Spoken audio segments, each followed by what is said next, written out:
This happened back in 2017 when I was living in St. Petersburg, Florida. I've always been a homebody. Work, home, grocery store, repeat. My world was small, predictable, safe.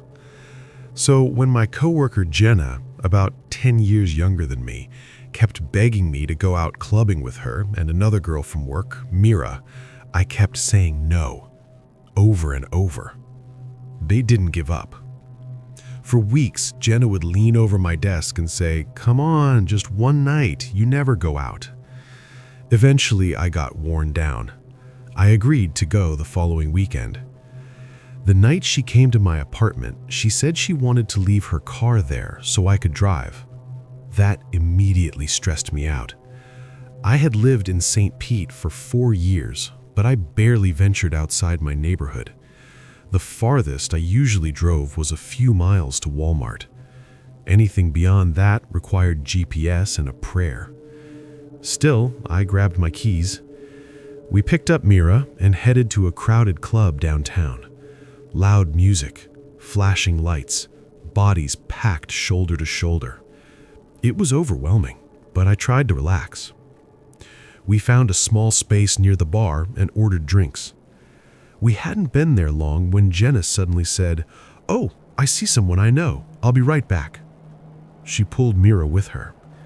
I remember feeling irritated.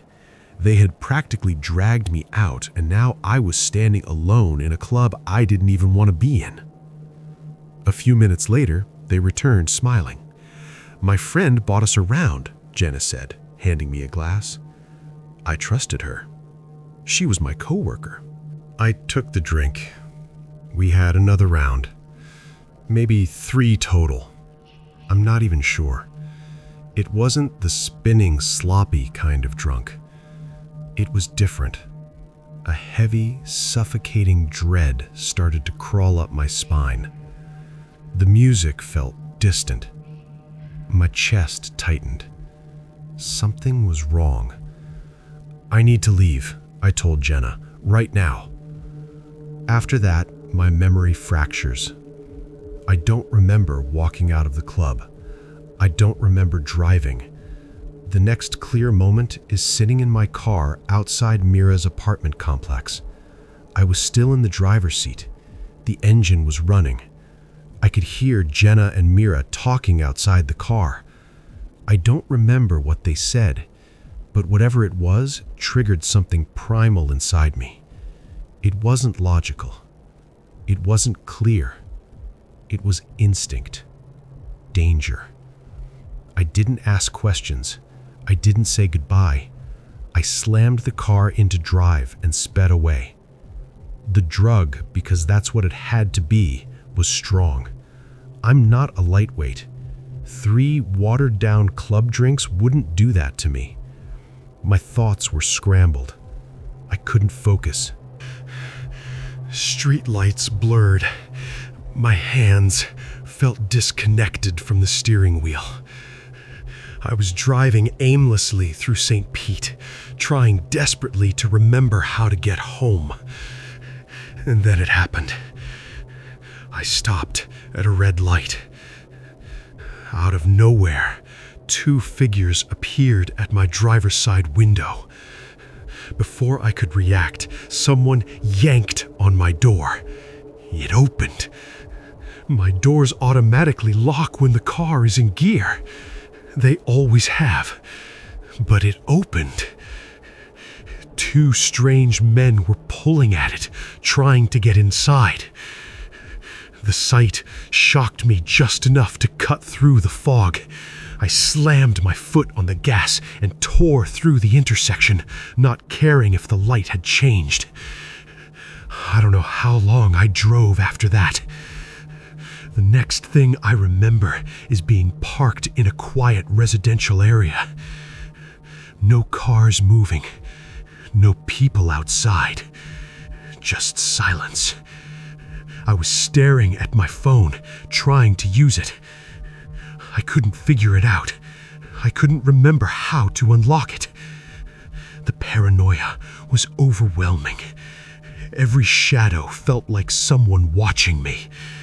Every sound felt like footsteps approaching.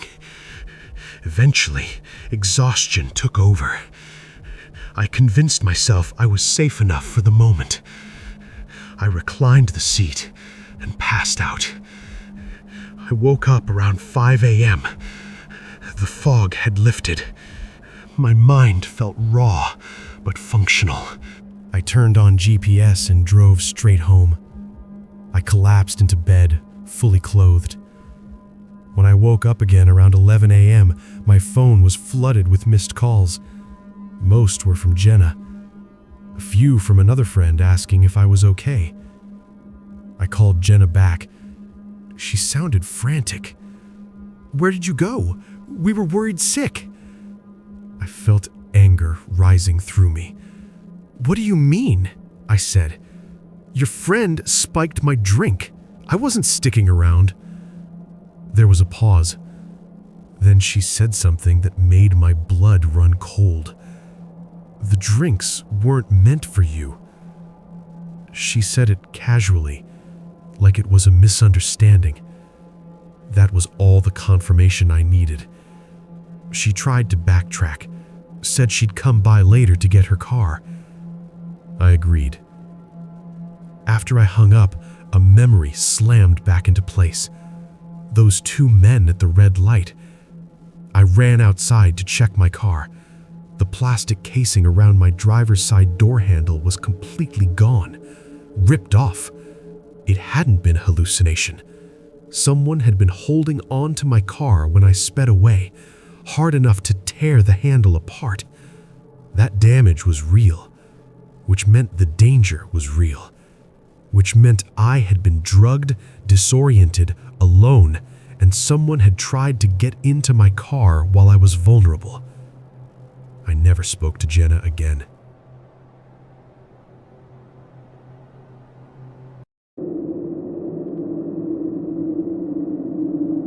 I'm a teenager living in a lively coastal town in a small country where everyone seems to know everyone. During the summer, the place is packed with tourists. Ice cream stands stay open late, the beach is full of laughter, and music drifts through the streets. But once school starts again, the town changes. The evenings grow darker, the wind sharper, and the beach empties out. The biggest attraction here is the long stretch of sand that runs down toward a maze of rolling dunes. During the day, the dunes are harmless. Families wander through them. Dog walkers cut across the hills. If you get turned around, it's no big deal. Walk far enough in any direction and you'll hit the beach again or the main path back to the car park. It's never more than a 15 or 20-minute walk to safety. That's what makes what happened so unsettling. A few weeks after school started back up, our scout group had its first Thursday meeting of the season. We're split by age: beavers, cubs, scouts, and ventures. I'm one of the older ones, a venture, and we usually help out with the younger scouts. There's a tradition on the first night back. The scouts meet at the car park and hike out to the biggest dune, known locally as the Baldy Man. The older scouts climb first, then help the new 12-year-olds up. Once they reach the top, they're officially welcomed in. That night, the younger scouts set off first, while the other ventures and I stayed back to practice first aid drills. After about 45 minutes, we decided to head out and catch up. The tide was fully in, swallowing most of the beach, so we couldn't take the easy path along the shoreline. Instead, we cut straight through the dunes. It was already near pitch black. No torches, just moonlight outlining the hills in silver. 4 of us, me, my friend Noah, and 2 others I'll call Thomas and Ewan, moved ahead faster than the rest. We told the others where we were heading and agreed they'd follow in pairs, using certain ridges as checkpoints so no one got lost. The dunes at night are different. The grass scratches at your legs. The ground shifts beneath your feet. Every hill looks the same. We stumbled, slipped, and laughed at first, breathless from the climb. But as we got deeper, the laughter faded. The scouts' silhouettes were visible on the Baldy Man, but they were farther away than we thought. We stopped on a ridge to catch our breath. Looking back, we saw 2 venturers behind us on another hill. They waved. We waved back. I was screwing the lid back on my water bottle when Thomas suddenly held up his hand. Shh. We froze. He tilted his head slightly, eyes scanning the dark. Did you hear that? He whispered. None of us had. He said he thought he heard rustling in the bushes below. We blamed the wind, even though the night was strangely still. After a few seconds, we shrugged it off and pushed forward. 10 minutes later, exhausted and scraped up from the brambles, we finally reached the scouts at the top. We congratulated the new ones, joked around for a minute, then decided to head back before it got completely dark. Coming down was worse. We half slid, half fell down the slope, sand filling our shoes. Then we started back toward the ridge where we'd last seen the two venturers. They were still there. Relief washed over us. When we climbed up to them, though, something felt wrong. Even in the dim light, I could see panic on Cormac's face. He's huge, tall, muscular, the kind of guy who doesn't scare easily. Alice stood beside him, visibly shaking. "What's wrong?" Noah asked. Cormac looked straight at me. "Were you down in that clearing by yourself?" He pointed to a dip between the hills, a small hollow where people sometimes sneak off to drink or smoke. "No," I said immediately. "We've been together the whole time." Cormac swallowed. "Alice and I saw someone down there," he said. "A man, hood up, all black. He was circling the clearing, avoiding us." My stomach dropped. "We thought it might be you at first," Alice added quietly. "But when you waved from the ridge, you were all clearly there." Cormac continued, his voice tight. "The second you left that ridge, we saw him standing where you had been, just staring in your direction." The air seemed to thicken. Thomas and I exchanged a look. He must have heard the rustling earlier. We hadn't imagined it. We were being followed. There's safety in numbers, or so we told ourselves. The 6 of us moved cautiously down toward the clearing where they'd seen him. It felt wrong walking into the spot where he'd been. "He didn't even have a torch," Alice whispered. That detail made it worse. Who wanders pitch-black dunes alone without light?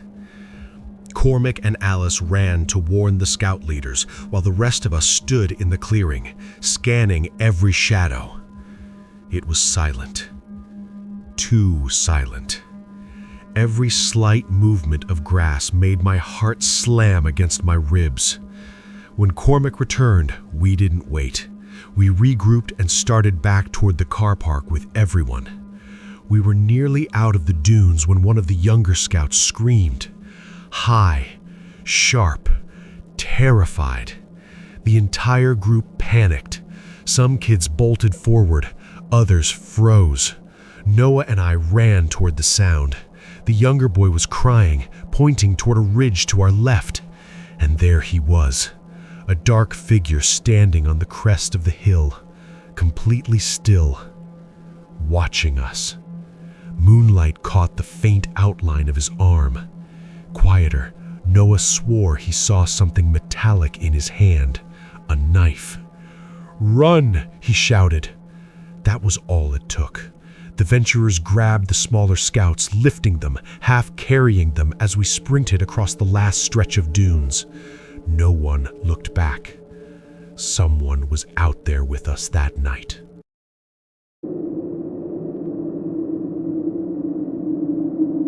This happened when I was 22 years old.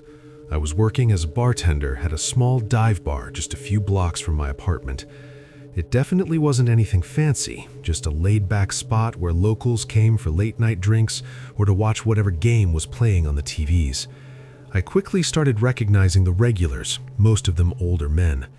After my shifts, I usually walked home since it was so close. Sometimes I'd take a couple of shots with customers near closing time, so driving wasn't a good idea. The walk only took about 7 minutes, and I had done it so many times that I never really felt nervous before. There was one regular, though, who always made me uneasy. His name was Jared. I knew that from his credit card. He looked like he was in his late 30s, maybe around 38. He had thinning hair and wore the same brown jacket every time, no matter the weather. He never came in with anyone. He'd sit alone at the bar and try to talk to me non-stop, never paying attention to the sports games on the screens. He usually showed up later at night. He would ask personal questions sometimes, and I kept my replies short and polite, because that's part of the job. Still, I made sure not to encourage him. One Friday night, he came in around 10, like usual. He slowly sipped a single beer for almost an hour, mostly just watching me as I worked. He wasn't staring constantly, but I kept catching him glancing at me, quickly looking away whenever I noticed. Nearly every time I passed by, he tried to start another conversation. As he was finishing his drink, he asked if I'd want to hang out sometime outside of work. I told him I wasn't interested and that I prefer to keep my personal life separate from my job. His expression shifted instantly. He forced a tight smile, tossed some cash onto the counter, and muttered, "Yeah, whatever." Then he walked out without leaving a tip, which he had never done before. I felt relieved when he left, but something about how quickly his mood changed made me uncomfortable. My shift ended at midnight. The next bartender came in, I counted my tips, grabbed my hoodie, and headed out. The street was quiet, like it usually was that late. I had just turned onto the next block when I heard someone say my name. My stomach dropped immediately. I turned and saw Jared standing near a lamppost. I hadn't even heard him approach. He gave a small wave and started walking toward me. I stopped, but kept a bit of distance between us. He apologized for storming out earlier and said he sometimes gets nervous. I told him it was fine, but that I needed to get home. He nodded and then said, "I just wanted to ask one more time if I could get your Instagram or Snapchat or something. I promise I won't bother you." I told him I don't use social media.